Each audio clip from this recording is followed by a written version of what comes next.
Oke, masih dengan Profesor Kardus. Tak berijazah, tapi jenius. Ya, baru-baru ini negeri kita dikejutkan dengan peristiwa penemuan jasad satu keluarga yang ditemukan di sebuah perumahan elit di Kalideres, Jakarta Barat.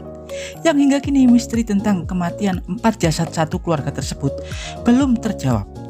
Dalam setiap tragedi kasus kriminalitas yang menyebabkan korban jiwa, kita pasti tak asing dengan istilah penyelidikan forensik atau forensic science atau ilmu forensik.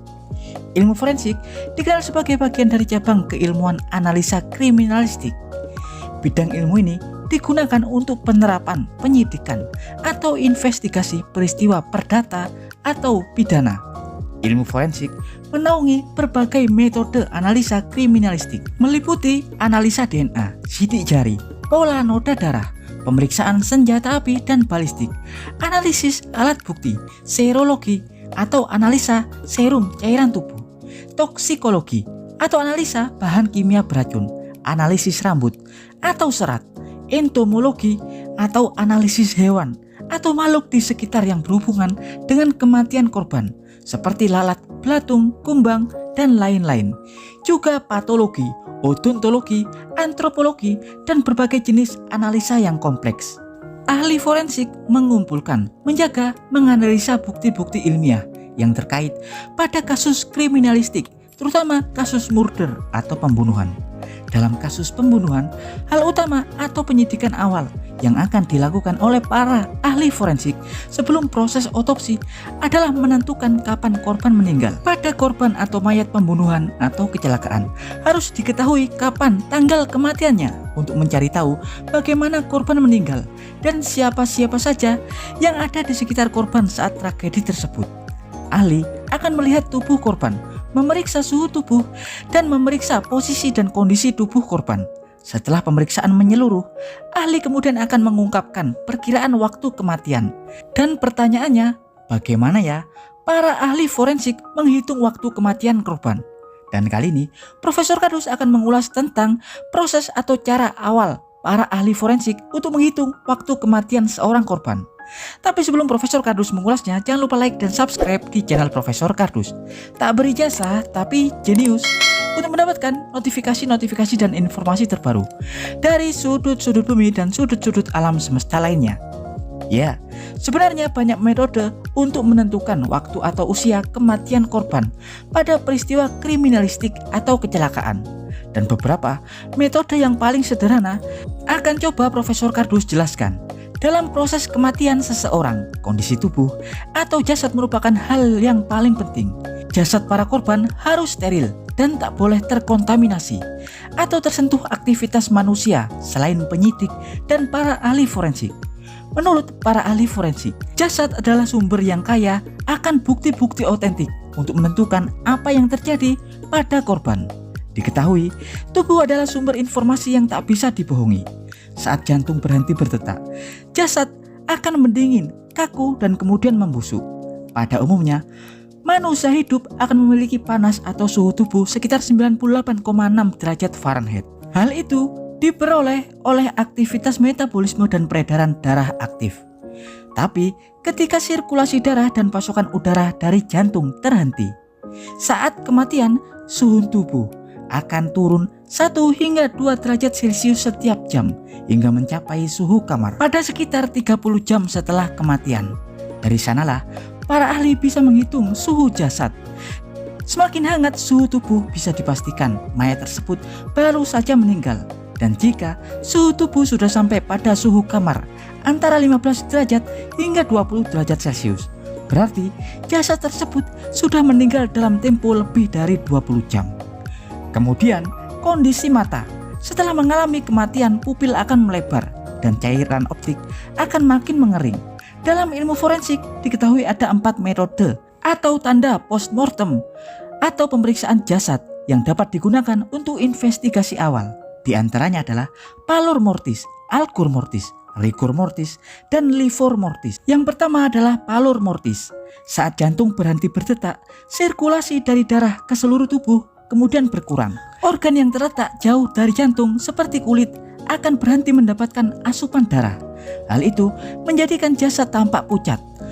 paling terlihat setelah 30 menit kematian. Dan semakin lama tingkat warna kulit bisa kita analisa dengan perangkat atau alat yang dapat mengukur warna dan dapat menentukan usia kematian korban. Yang kedua adalah algur mortis. Asal Anda tahu, manusia adalah homotermik, yakni akan mempertahankan suhu tubuh secara konstan, tak peduli di mana lokasinya.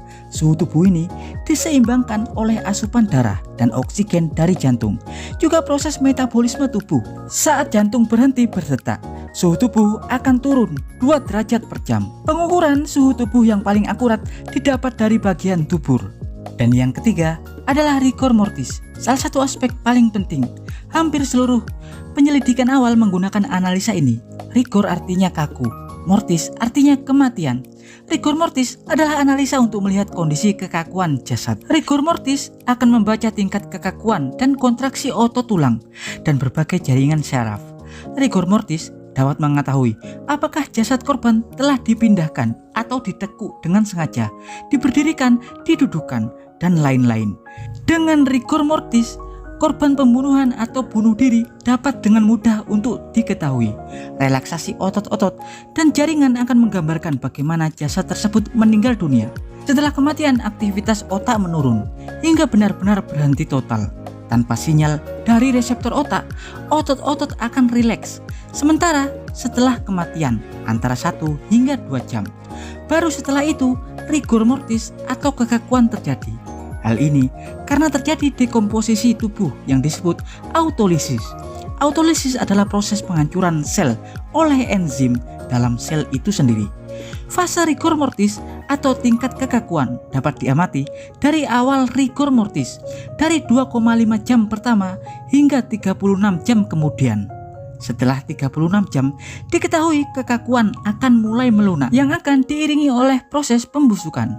Dan yang keempat adalah livor mortis. Setelah kematian, aliran darah akan terhenti. Darah akan mengikuti arus gravitasi. Jika korban berdiri, darah akan berkumpul di bagian kaki. Jika korban terlentang, darah akan berkumpul di bagian bawah tubuh di mana arah gravitasi berada. Hal ini dapat terlihat dimulai dari 30 menit hingga 2 jam awal. Pada bagian tersebut, warna kulit akan sedikit gelap. Jika bagian tertentu berwarna biru, berarti kemungkinan darah sudah mengendap selama 6 jam. Pada 8 hingga 12 jam, saat banyak pembuluh darah mulai pecah, warna akan berubah menjadi keunguan. Dan kemudian beberapa warna lainnya seiring berjalannya waktu. Livor mortis sangat berguna untuk mengetahui kematian korban. Ya, 4. Metodologi di atas sangat cocok digunakan pada penghitungan jasad dengan usia kematian antara 1 hingga 6 hari pertama. Tapi untuk waktu di atas itu, masih banyak lagi metodologi yang akan digunakan. Seperti metode entomologi forensik yang akan menganalisis hewan-hewan di sekitar jasad korban seperti larva, lalat, kumbang, dan berbagai jenis serangga lainnya. Usia larva atau lalat dapat menunjukkan usia jasad yang membusuk. Entomologi dapat digunakan pada tingkat jasad yang sudah hancur selama berminggu-minggu atau beberapa bulan, seperti pada kematian 4 jasad di Kalideres. Bentuk ukuran larva, lalat, atau kumbang dapat dianalisis untuk mengetahui usia kematian korban. Bahkan uji karbon 14 dapat menentukan kematian korban hingga 50.000 tahun lamanya. Kapan korban lahir, usia saat mati, dan sebagainya. Ya, pada dasarnya ilmu forensik adalah ilmu analisis yang mempelajari dan mengukur tingkat pembusukan ketika jasad berinteraksi dengan lingkungan alamiah dan makhluk-makhluk di sekitarnya. Ya, apakah teman-teman berminat untuk menjadi ahli forensik atau seorang investigator penegak hukum untuk menguak misteri-misteri kriminalitas yang belum terkuak? Terus belajar, berdoa, dan berusaha untuk mengasah insting investigasi dan intuisi teman-teman agar makin sensitif dan cermat menguak sebuah permasalahan. Profesor Kardus dari bagian laboratorium forensik mengabarkan.